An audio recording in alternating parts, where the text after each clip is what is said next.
the grave. I'm going live tonight, having just emerged from the grave behind me, where I have all my books kept for tonight's special edition of Bibliotherapy Live, which is all about graves in literature. So it's going to be a very spooky edition of Bibliotherapy Live tonight. You can see that I'm wearing clothes that I might have been buried in. This is actually from my grandparents' attic, and it is quite ancient.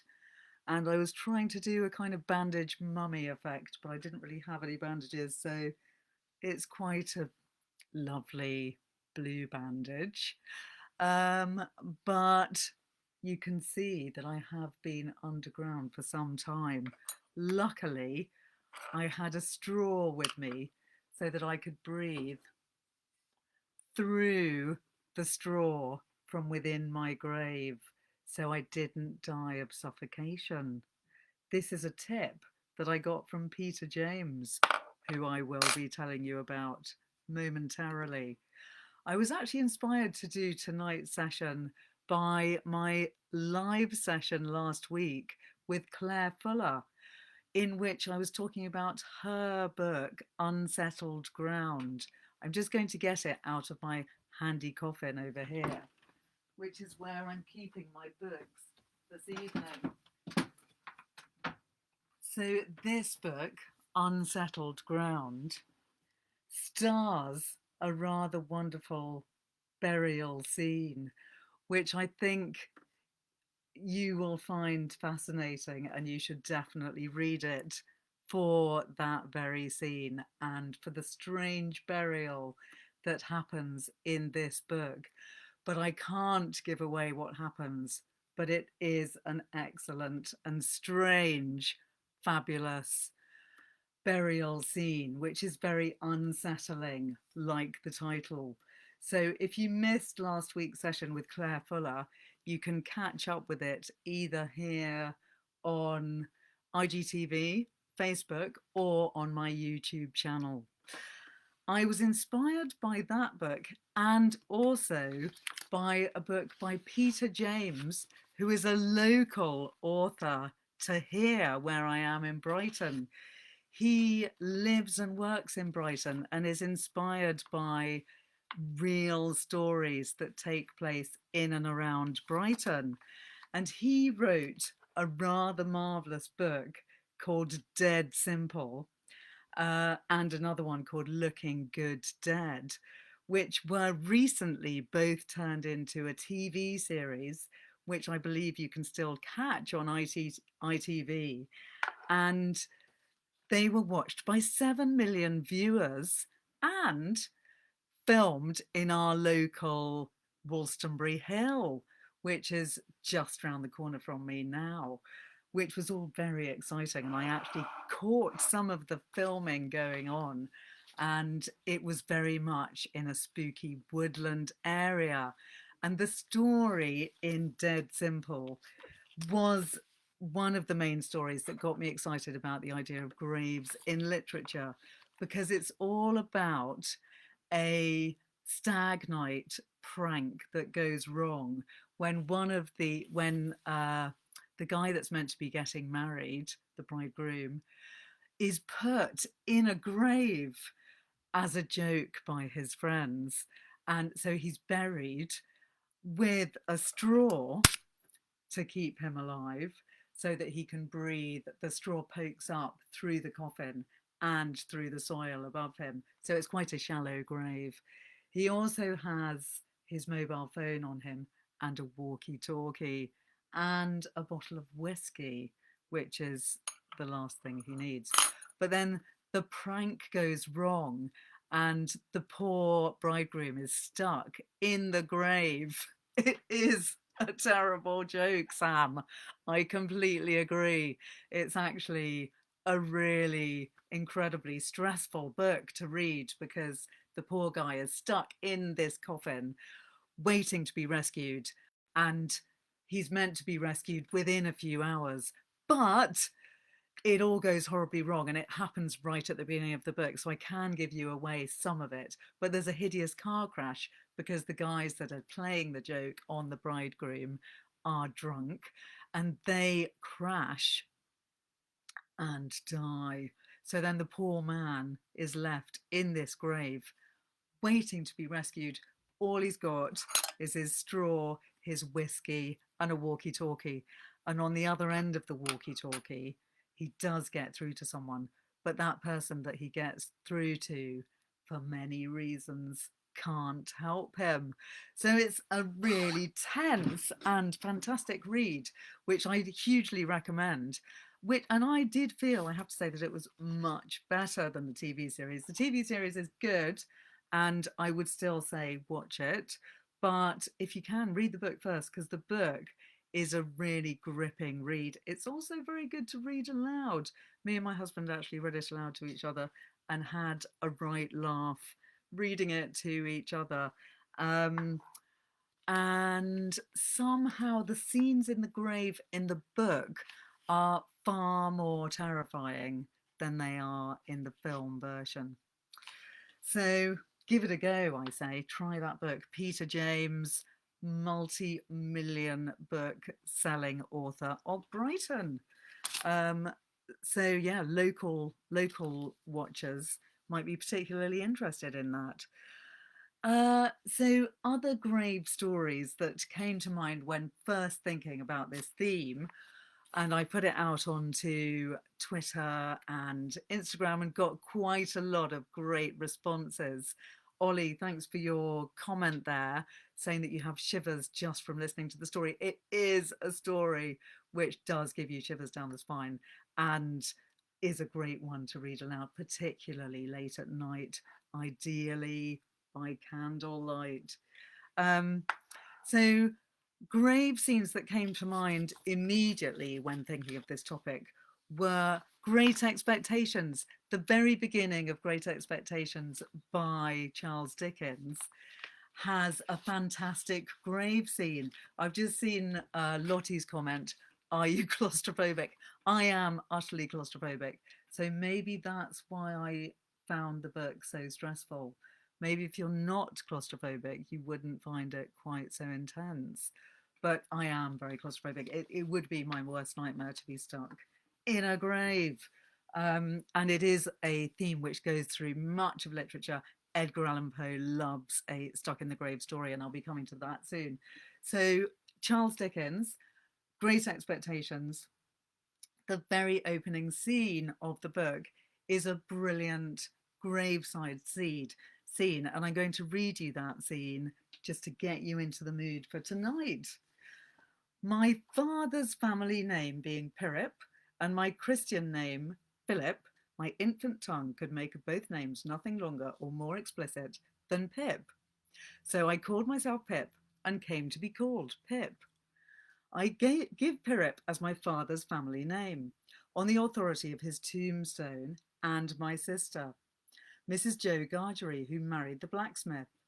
As I never saw my father or my mother, and never saw any likeness of either of them, for their days were long before the days of photographs, my first fancies regarding what they were like were unreasonably derived from their tombstones. Don't you love that idea that people might have imagined other people, what they looked like based on what their tombstones looked like, which now to us seems utterly bizarre. But in the days before photographs, it might make a certain kind of sense, especially if you're a young child like Pip in Great Expectations. The shape of the letters on my father's tombstone gave me an odd idea that he was a square, stout, dark man with curly black hair. From the character and turn of the inscription, also Georgiana, wife of the above, I drew a childish conclusion that my mother was freckled and sickly. So he just got that from also Georgiana, wife of the above.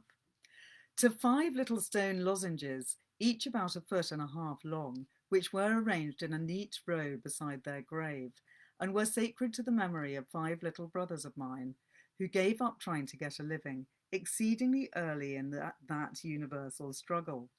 I am indebted for a belief I religiously entertained that they had all been born on their backs with their hands in their trouser pockets and had never taken them out in this state of existence. Ours was the marsh country down by the river, within, as the river wound 20 miles of the sea. My first most vivid and broad impression of the identity of things seems to me have been gained on a memorable raw afternoon towards evening. At such a time, I found out for certain that this bleak place overgrown with nettles was the churchyard, and that Philip Pirrip, late of this parish, and also Georgiana, wife of the above, were dead and buried, and that Alexander, Bartholomew, Abraham, Tobias, and Roger, infant children of the aforesaid, were also dead and buried, and that the dark flat wilderness beyond the churchyard, intersected with dykes and mounds and gates, with scattered cattle feeding on it, was the marshes, and that the low leaden line beyond was the river, and that the distant savage lair from which the wind was rushing was the sea, and that the small bundle of shivers, growing afraid of it all and beginning to cry, was Pip. "Hold your noise!" cried a terrible voice as a man started up from among the graves at the side of the church porch. "Keep still, you little devil, or I'll cut your throat." A fearful man, all in coarse grey, with a great iron on his leg. A man with no hat and with broken shoes, and with an old rag tied around his head. A man who had been soaked in water and smothered in mud and lamed by stones and cut by flints and stung by nettles and torn by briars, who limped and shivered and glared and growled, and whose teeth chattered in his head as he seized me by the chin. "Oh, don't cut my throat, sir," I pleaded in terror. "Pray, don't do it, sir."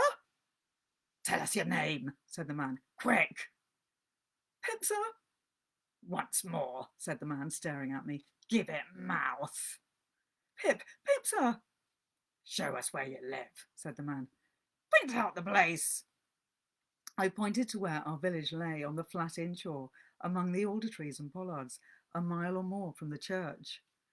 The man, after looking at me for a moment, turned me upside down and emptied my pockets. There was nothing in them but a piece of bread. When the church came to itself, for he was so sudden and strong that he made it go head over heels before me, and I saw the steeple under my feet.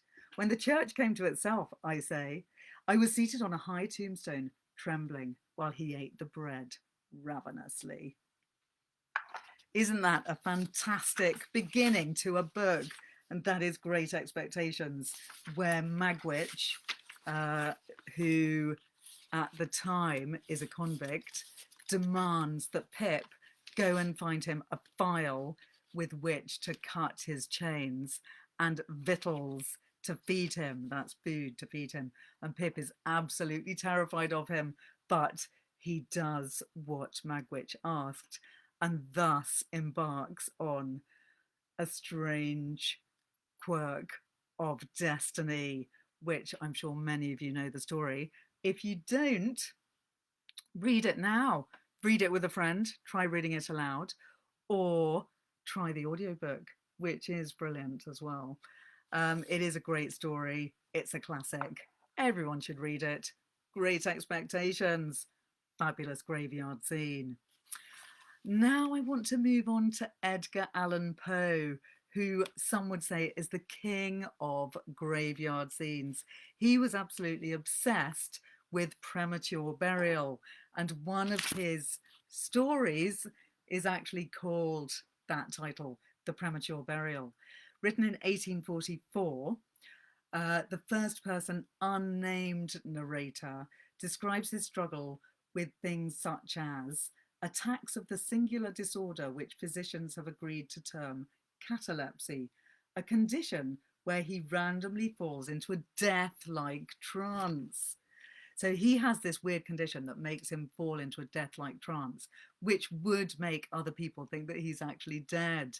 And he is therefore utterly paranoid that he will accidentally be buried alive. The true wretchedness, he says, is to be buried while alive. He emphasizes his fear by mentioning several people who've been buried alive. So this story, The Premature Burial by Edgar Allan Poe, has a lot of references to stories of the time when it was written, of people who had been buried alive, allegedly. And these stories are all told within the stories. So there's lots of stories within stories. Um, so he gives us all these examples to give us context for his nearly crippling phobia of being buried alive. His condition makes him prone to slip into this trance-like state of unconsciousness, a disease which gets progressively worse over time. So the older he gets, the more long and extreme trances he has. And he extracts promises from all his friends that they will not bury him prematurely. And he refuses to leave his home because he's scared of falling into a catalepsy while he's out of his home. And he builds an elaborate tomb with equipment which allows him to signal for help in case he should awaken after death, so to speak. And apparently in those Victorian times, a lot of people did used to have contraptions within the tomb whereby they could attract attention while if they were to revive themselves. So there were bells fitted into tombs which you could pull, and also other pulley systems which made a kind of horn blare in the graveyard, and even a flag could be waved if you pulled on a pulley from your grave. Such was the great fear of being buried alive. The story culminates when the narrator awakens in pitch darkness in a confined area. He presumes he has been buried alive, and all his precautions were to no avail. He cries out and is immediately hushed. He quickly realizes that he's in the berth of a small boat, not a grave. The event shocks him out of his obsession with death, and soon after his catalepsy episodes cease entirely, leading him to suspect that they were a symptom of his phobia rather than a cause. So it's a very interesting early kind of psychological case where the hero of this story thinks that he's become prone to these cataleptic fits because of his phobia about them, and he is then cured because he actually believes it's really happened. I wonder what psychologists would think of this now in this instance, and it would be really good to get a psychiatrist, psychologist to analyze that story and give us a modern perspective. If any of you listeners are indeed psychotherapists, I'd love to hear your opinion on that story. Fear of burial alive was deeply rooted in Western culture in the 19th century, and Poe was taking advantage of the public's fascination with it. Hundreds of cases were reported in which doctors mistakenly pronounced people dead. In this period, coffins were often equipped with emergency devices to allow the corpse to call for help. It was such a strong concern that Victorians even organised a society for the prevention of people being buried alive. Belief in the vampire, an animated corpse that remains in the grave by day and emerges to prey on the living at night, has sometimes been attributed to premature burial. Folklorist Paul Barber has argued that the incidence of burial alive has been overestimated. I think that could well be true. And that the normal effects of decomposition are mistaken for signs of life. I think that might be referring to farts after death, and possibly also the growing of hair and nails after death, which we now know happens commonly. The story emphasizes this fascination by having the narrator state that the truth can be even more terrifying than fiction. So, as with all of Edgar Allan Poe's stories, he leads us thoroughly into believing the narrator, even though he's unnamed, and even though he gives us all these examples of things that have happened to people he's heard of. We completely believe in him as a real person. The narrator in the Premature burial is living a hollow life. He has avoided reality through his catalepsy, but also through his fantasies, visions, and obsession with death. He does, however, reform after his greatest fear has been realised. So it is actually a story of redemption, unlike many of Edgar Allan Poe's other stories. And I would say, great one to read.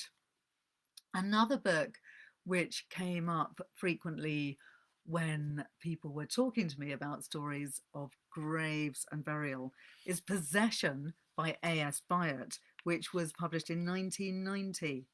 It was the author's fifth full-length novel, and it won many prizes at the time.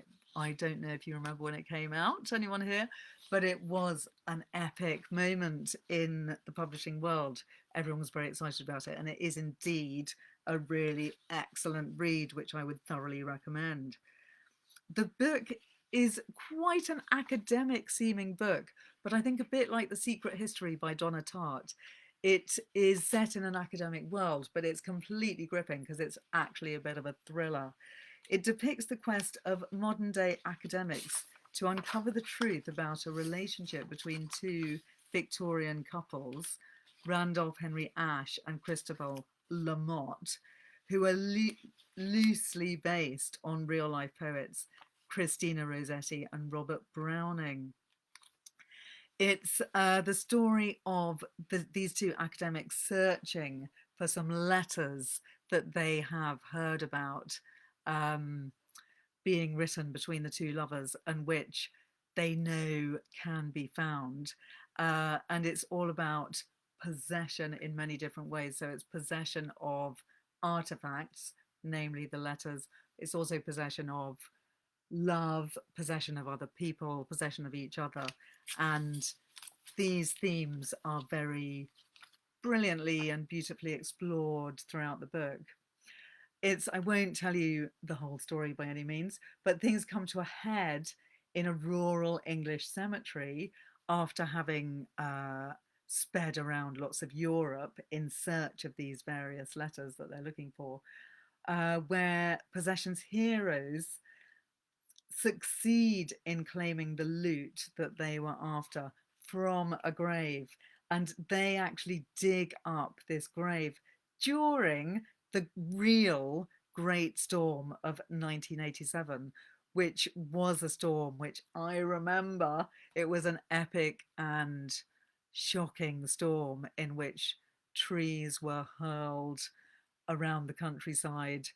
Everything stopped after the storm. There were no trains. Loads of roads were closed down. It was a really, really enormous storm by English standards.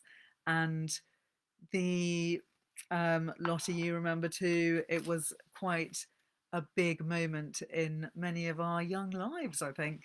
And so this real storm is a part of the fictional events of Possession when the characters go into a graveyard and dig up a grave, even though trees are crashing down around them, graves are beginning to fall in around them. They are obsessed with digging up this grave and finding what's in the coffin. And they do actually succeed in finding what they're looking for. So it's a really exciting moment, and you should all read it. Possession by A.S. Byatt. Great book. And I do talk about her quite often because I also love her book, the children's book, and her short stories are fantastic too. But thinking of graveyard scenes, Possession is an excellent one, and it comes right at the end of the book, which makes it all the more exciting.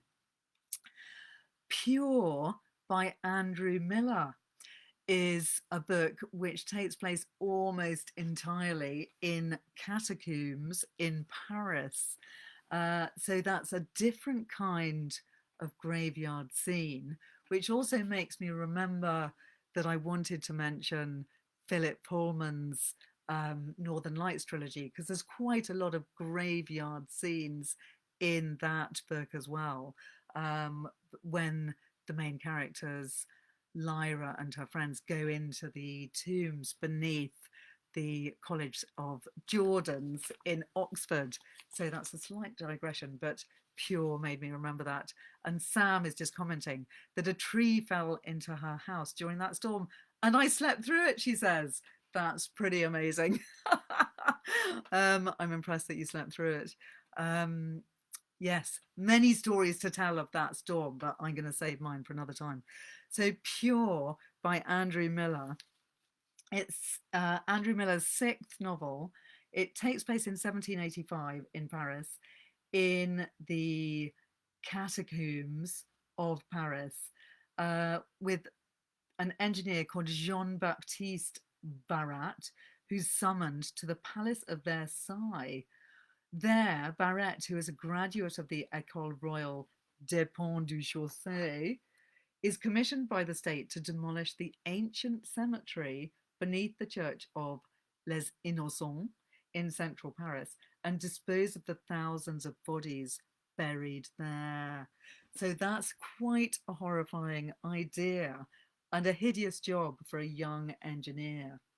The cemetery is far too close to the famous markets of Les Halles, which also feature in many classic French novels. The many bodies whose fat refuses to decompose properly and saturates the ground instead are causing the entire area to smell horribly. That's a rather hideous idea. Even the food is being affected, and even the breath of the people that live around there apparently smells of dead bodies. That's a hideous thought. Both the church and the cemetery are now closed after human remains broke through a wall into the cellar of a neighbouring tenement.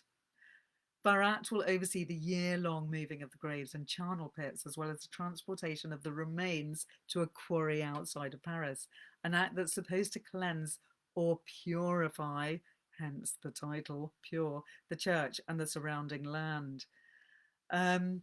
So Barrat is quite conflicted by this whole procedure because he knows that it's a good thing and has to be done because it's a cleansing activity and a purification.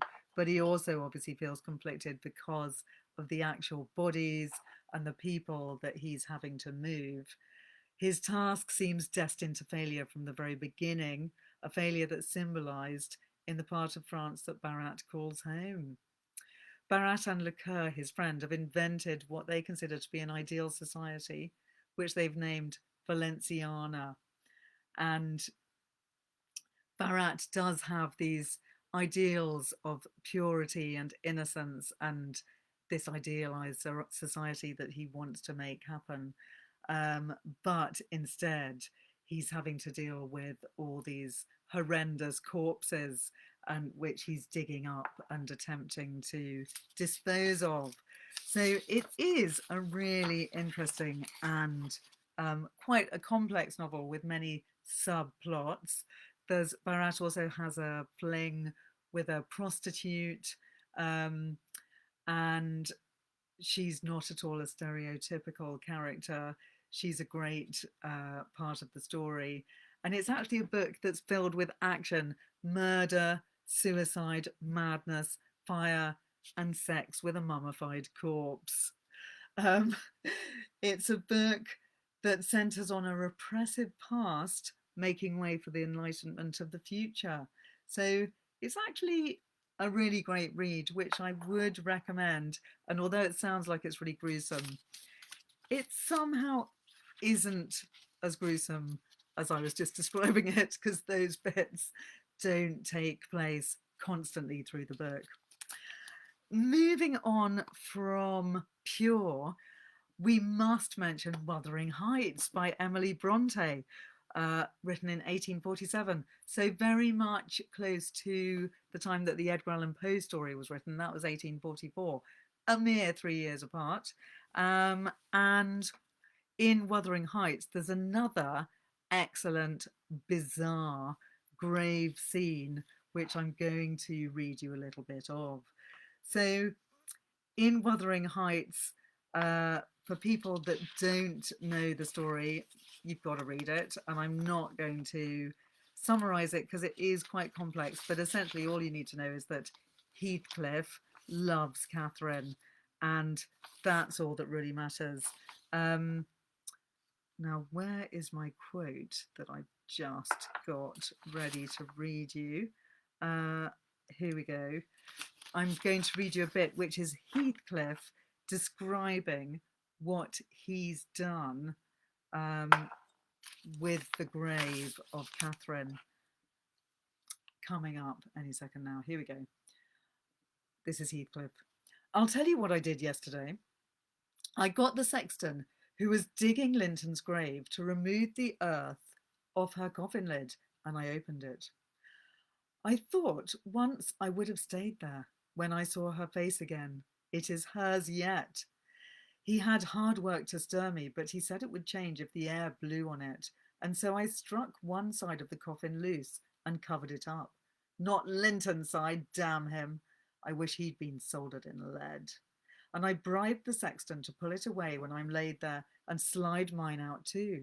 I'll have it made so, and then by the time Linton gets to us, he'll not know which is which. You were very wicked, Mr. Heathcliff, I exclaimed. Were you not ashamed to disturb the dead? I disturb nobody, Nelly, he replied, and I gave some ease to myself. I shall be a great deal more comfortable now, and you'll have a better chance of keeping me underground when I get there. Disturbed her?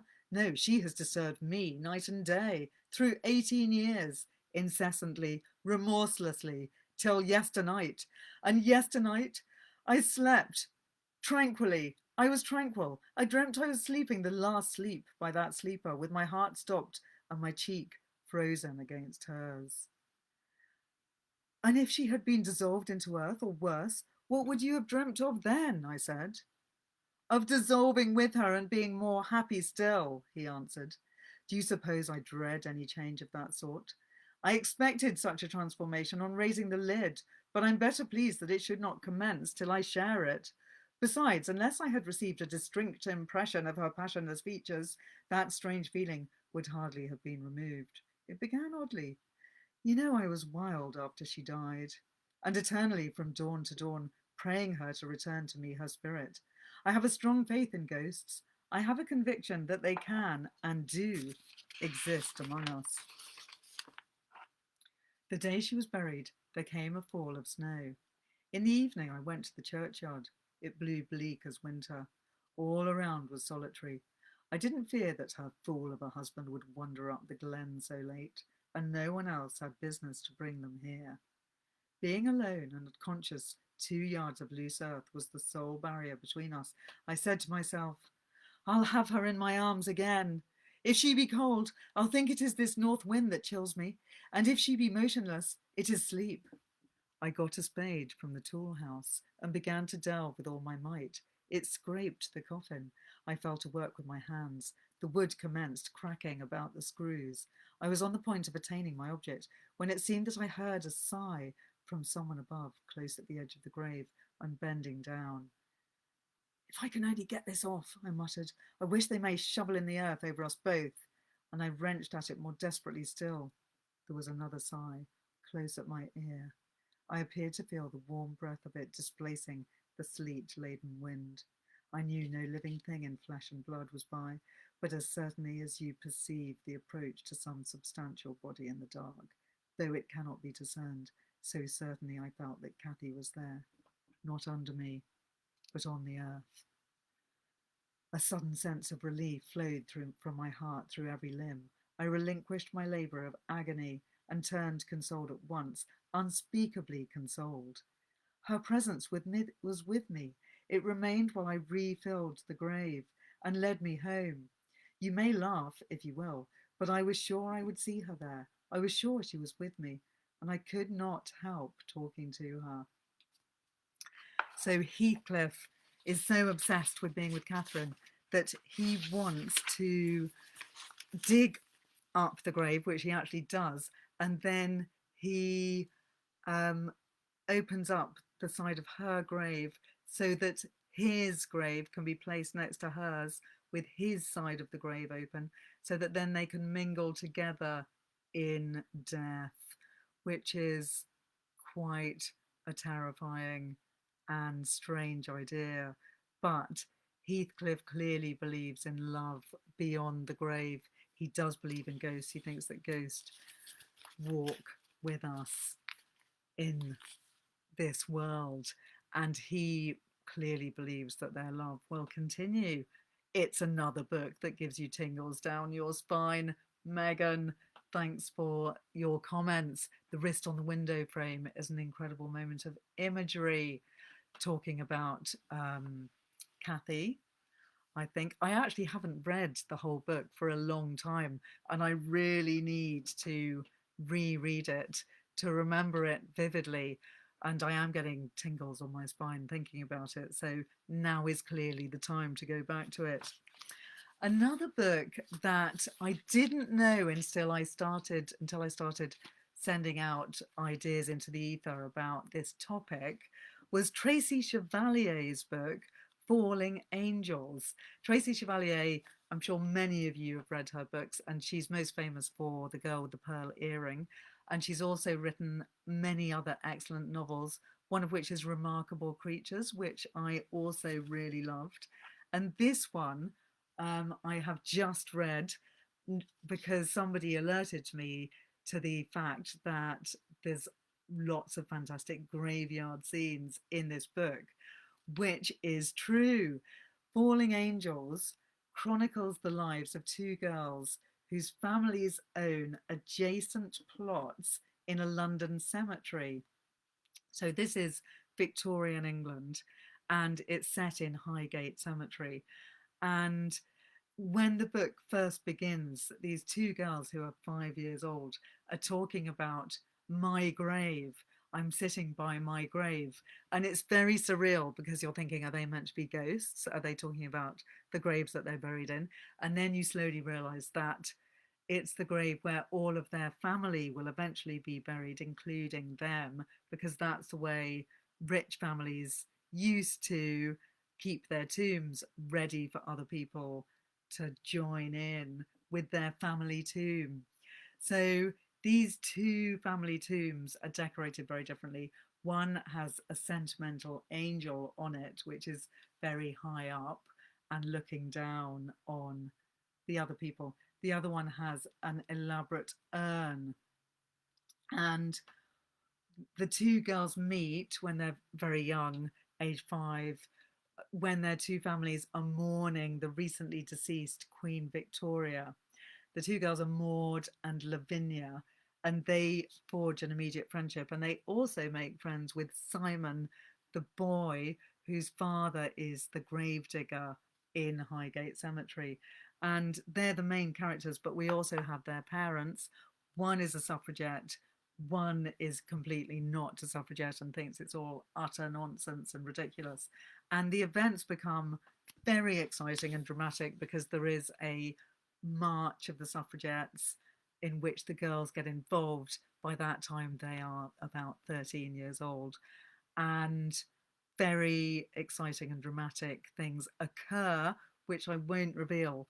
But much of the drama of the book happens in the cemetery because one of the mothers spends lots of time walking through the cemetery because they live right next door to it. And she falls for the man that runs the cemetery. And they have a bit of a dangerous liaison without me going into too much detail. And there is a particularly excellent scene towards the end of the book where the gravedigger falls into a grave that he is digging. And there's lots of really great detail, which is clearly based on Tracy Chevalier's research at the time, because the gravedigger always says to his son, Simon, if you fall in, you must stick your hand out so that you can be found, and then someone can come and dig you up. And sure enough, when he falls in, he does stick his hand out, and his son has to leap in and try and scrabble down to dig out his father. And it's incredibly dramatic and exciting when all that is happening. Sorry about my poor connection, by the way. I'm not sure what's going on there. So when that moment happens, it is one of the peaks of drama in the book, and it is actually rather terrifying and brilliant. But also, things that you don't think about to do with graves are discussed in some detail, such as the type of soil that you dig into, the way that graves might collapse into each other if they're not properly dug or if they're dug at the wrong time. There's also quite a lot of detail about digging at the right time in terms of whether the body is going to be at a good stage of decomposition when it's put into the grave, and so on. So there's lots of really great research that Tracy has put into this book. And I'm just going to read you a couple of quotes from her about the writing of the book. I set the book when I did because I'm interested in periods of change, of shifting from one set of values to another, and the fallout that results. More specifically, though, I knew I wanted to set the book in Highgate Cemetery, a famous Victorian cemetery in North London. It was a magnificent, beautifully kept place, but is now crumbling with overgrown, and I was interested in when and why things changed there. It seemed to me that such a change in attitudes to death and mourning reflected a broader change in society. I pinpointed the time when the cemetery's fortunes began to shift to the first years of the 20th century, and so I set the novel then. There's a lot of great detail also about the suffragette movement, which I found really illuminating. And I think it's a great book to read if you're interested in that particular movement and era. Talking about her research, she says, I spent several years doing volunteer work at the cemetery, helping with a gardening group and giving tours. Any readers who've been on a tour of the cemetery may have had me as their guide and not realised it. The rest of the book is set nearby in the neighbourhood that I live in, so I got to know its history as well. I also read a lot of books about Victorian mourning and rituals and the planning and maintenance of cemeteries, as well as histories of the suffragette movement and Victorian and Edwardian house styles. One of the girls in the book, Lavinia, is really obsessed with mourning, and she tells us a lot about all the different rules of mourning, such as that I think if you're mourning for a mother or a child of yours, you mourn for a year. If you're mourning for an uncle, I think it's 6 months. If you're mourning for a second cousin, it's only 4 weeks, and so on. So there's this rather depressing hierarchy of how long you're officially meant to mourn in each case. And this girl, Lavinia, who is a really annoying, spoilt, awful character who is desperate to do everything right, and she does everything for show, religiously sticks to all these mourning periods, even when it comes to her very close relatives, not wanting to give away what happens in the book. But it's a great read. So that's Fallen Angels by Tracy Chevalier. Another one that came to my attention while researching for this is The Wisdom of Sally Red Shoes by Ruth Hogan, which is a novel about a woman who's been mourning for the last 12 years, ever since her young son toddled away from her and drowned in a tragic accident. When she goes to the Lido every morning, it isn't to swim or to make her body strong, but to make herself strong. Um, sorry, but to help her to understand what it feels like to drown. Quite a hideous thought. Um, when she visits her loyal, supportive friends, playing the part of a functioning grown up, which she clearly isn't really, everyone knows there are some subjects which must be avoided. One of the few ways that Marcia finds peace is in her daily walk through the rambling local cemetery with her lolloping dog, Hyzum, where she conjures up fanciful histories for the people whose graves she passes. Um, and she meets this woman who is called Sally Red Shoes, who unexpectedly opens up her eyes to the possibility of joy again, and it becomes a very lovely, heartwarming tale, despite its sad beginnings. And I did particularly want to bring this book to your attention partly because one reviewer makes this rather lovely comment. Oddly enough, the main legacy this book has given me is a new appreciation of cemeteries. Thanks to the lockdown, we've rediscovered our own local cemeteries as good places to walk and relax. And I've started looking more closely at the names and stories on the stones, discovering some immensely poor Victorian poetry in the process. There's quite a lot of that in the Tracy Chevalier book too, which I loved. I love the idea of creating personalities and histories for people who are now little more than a name. And Masha's flights of fancy are delightful.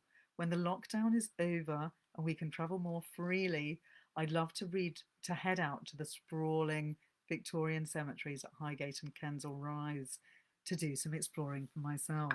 So that was a reviewer talking about The Wisdom of Sally Redhughes by Ruth Hogan, which is a lovely, uplifting book. Lincoln in the Bardo. That's a book which a lot of people mentioned as well when thinking about graveyards. That's by George Saunders. And I'm just going to get it out of my handy coffin over here in the background. And I've also got, I've got a couple of other books that I want to mention. And I'm suddenly aware that time is going to run out. So here we have Lincoln in the Bardo, which is a book which could be said to divide readers. It's one that you need to work at a bit to get into, some would say, because it's written in many, many voices. It's actually great on audio, and I would thoroughly recommend it as an audiobook. It takes place during and after the death of Abraham Lincoln's son, William, also known as Willie, and it deals with the president's grief at the loss of his son, for which he at least partially blames himself. And the bulk of the novel, which takes place over the course of a single evening, is set in the Bardo, an intermediate space between life and rebirth. It's a book which kind of completely has its own inner belief system, and it really is a beautiful book, and I would very much recommend it. But it is a book that you might pick up and read a few pages and think it's really confusing and strange. It is one that you have to work a bit hard at and maybe try it on audio to get a good idea of the way the voices work, because there are voices of all these ghosts who are stuck in the Bardo, this kind of limbo-like world.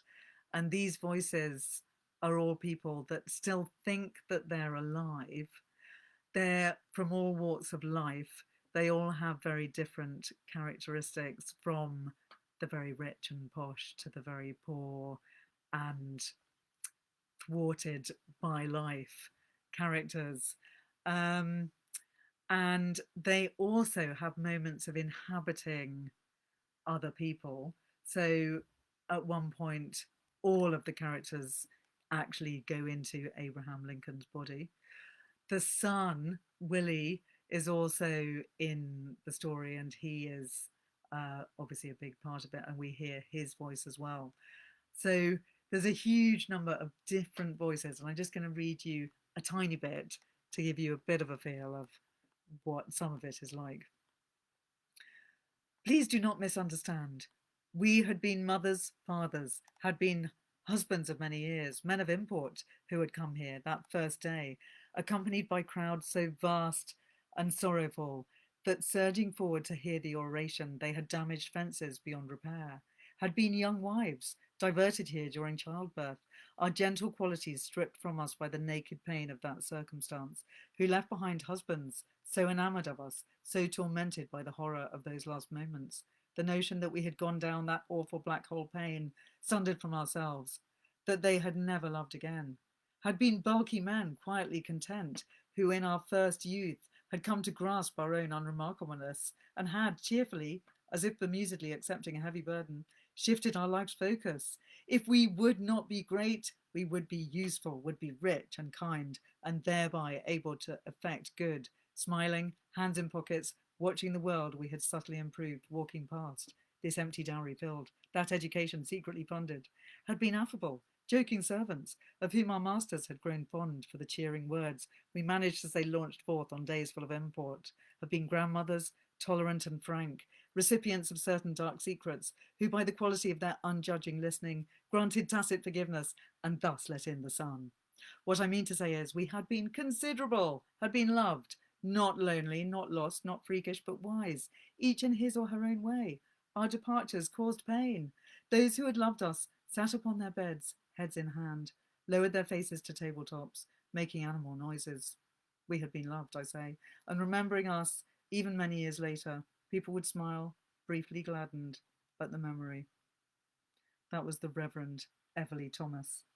So each of the pages, or each of the voices, tells you at the bottom of the page, oh, I don't think you can see that on Instagram. Oh, there we go. Who is talking in tiny letters. And many of the pages have many different voices on them. So in a way, it's actually quite like reading a play. And it's a book that the more you read, the more you get out of it. It's actually a pretty amazing book, and I would again say that it's a must read, but it's a very different take on the grave, because it's not really a grave, it's a kind of limbo land. So moving on to another book which many people mentioned when I started talking about graves in literature, Fun Home by Alison Bechdel. This is a graphic novel, very beautifully illustrated, quite complex in its drawing and in its writing. It's a graphic novel which actually is said to have changed the appreciation and understanding of graphic novels when it came out, because it's actually a very serious subject. It's a kind of memoir. It is a memoir, all about Alison Bechdel's father, who ran a funeral home, hence the name Fun Home. And he was the third generation of his family to do that job. And it's all about her childhood with her mother and father, and the very complicated emotions that they have, because she discovers eventually that her father is gay and is having relationships with younger men, and therefore is obviously not happy with his wife. So it's all very complex in terms of him being a family man, and he commits suicide, which we realise quite early on in the book. It is a very beautiful and compassionate memoir with great pictures, and it's a really good story, but it is also sad, and obviously about a very sad subject. So not one to pick up lightly, one to pick up when you're feeling able to deal with that very sad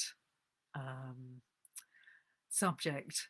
But it is a great read, and also really interesting as a graphic novel experience, because it is different to many other graphic novels that I've read, and has become a massive success and was even made into a musical, which Alison Bechdel really loves. So that's rather great. Okay, The Graveyard Book by Neil Gaiman. This is also one of the books that completely came to mind when I was first thinking about this subject, because the whole book pretty much is set in a graveyard. It's all about a boy called Nobody, also known as Bod, who at the very beginning of the book, his whole family is murdered by the man Jack. That's his name, the murderer. And it's a really terrifying and horrifying beginning of the book, when his family's throats are slit. And I once made the mistake of reading the beginning of this book to my children when they were quite young, probably about 8, 9, and 12. I read the first 3 pages because it's such a lovely book. I knew they were going to love it, but had forgotten about the way it starts with a very grim and somewhat hideous description of the cutting of the throats of a whole family. Obviously, it doesn't go into detail because it is a young adult slash children's book, but they were completely put off and did not want me to read the rest of it, tragically. But I would say um, anyone probably over the age of, I would say maybe 14, it's a brilliant read. And also, if you don't mind a little bit of drama and horror at the very beginning, the reason I love the book is it becomes a very warm, friendly, and actually comforting book. And it's also full of these really wonderful and lovely illustrations by Chris Riddell. Just trying to find you some of those to show you, which are absolutely lovely illustrations, or brilliantly done illustrations. That one, for instance, shows you the level of his brilliance.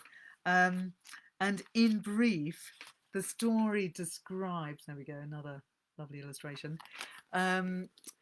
This baby who becomes known as Bod, or Nobody, who he escapes the massacre of his family and toddles off. He's only 2 or so, and manages to toddle off up the road to a cemetery where ghosts adopt him. And these ghosts are a couple who were never able to have children when they were alive. And they are very desperate to adopt this lovely toddler when he appears in their cemetery. And they realize that he actually needs them in order to survive because the man Jack is still trying to kill him. So this baby is adopted by the ghosts, and the ghosts are incredibly warm and loving. And they soon realize that the couple of ghosts can't adopt him on their own. They actually need the whole graveyard to embrace him, which they do. And there are many levels of um, a kind of inner legend of how this all works. But the boy learns ways to vanish, to disappear, to cloak himself in mist so that normal human people don't see him. So even though he is human, he learns the ways of the dead as a survival means. And he stays in the cemetery as long as he can, where he is protected by this family of ghosts, because the man Jack is still trying to kill him.